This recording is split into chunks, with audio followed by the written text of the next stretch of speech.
Bismillahirrahmanirrahim. Bismillahirrahmanirrahim. Assalamualaikum warahmatullahi wabarakatuh. Hamdan syukran lillah. Salatan wa salaman ala Rasulillah sallallahu alaihi wasallam. Asyhadu an la ilaha illallah wahdahu la syarikalah wa asyhadu anna Muhammadan abduhu wa rasuluhu la nabiyya ba'dah. Fa ya ayyuhal mu'minun ittaqullaha haqqa tuqatih wa la tamutunna illa wa antum muslimun. Saudara kaum muslimin dan non-muslim dimanapun antum berada, saya Tengku Abdul Wahid Al-Asy mewakili Front Pembela Islam Aceh dan mewakili umat Islam yang ada di Aceh. Kami menyatakan sikap bahawa mengutuk keras terhadap perilaku yang dilakukan oleh ISIS dan teroris.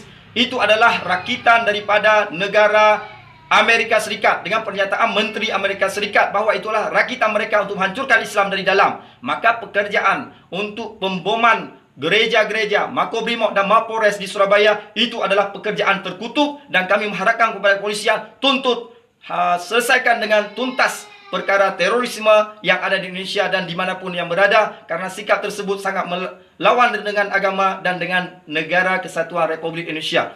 Ingat bahawa Habib Muhammad Rizik sebagai imam besar umat Islam dan kita semua di Asia Tenggara sekarang, bahawa beliau berpesan selalu jangan pernah kita diadu domba, dibenturkan sesama Islam atau dengan non-Muslim atau dengan TNI Polri atau Polri dengan santri atau dengan umat Islam. Ingat, kita umat beragama, ada orang yang mengambil keuntungan, garis bawahi. Dalam perkara ini saya yakin bahawa yang mengambil keuntungan adalah mereka-mereka yang tidak beragama. Mereka orang-orang komunis yang ingin menghancurkan, yang ingin mengadakan revolusi berdarah di Indonesia, ingin menguasai negara kesatuan Republik Indonesia dan ingin menghancurkan khususnya Islam. Maka merekalah yang mengambil keuntungan. Hati-hati, Islam dan negara kesatuan Republik Indonesia tidak pernah membenarkan orang-orang tidak beragama di negara ini. Maka kami turut bersedih atas duka atas kejadian yang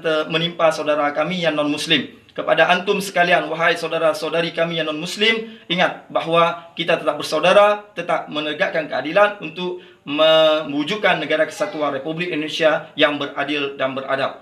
Dalam hal ini kami turut berbelasungkawa, bersedih. Maka bersabar, kemenangan tidak akan lama lagi. Orang-orang yang tidak beragama akan mengalami kekalahan, InsyaAllah. Takbir, Allahu Akbar. Assalamualaikum warahmatullahi wabarakatuh.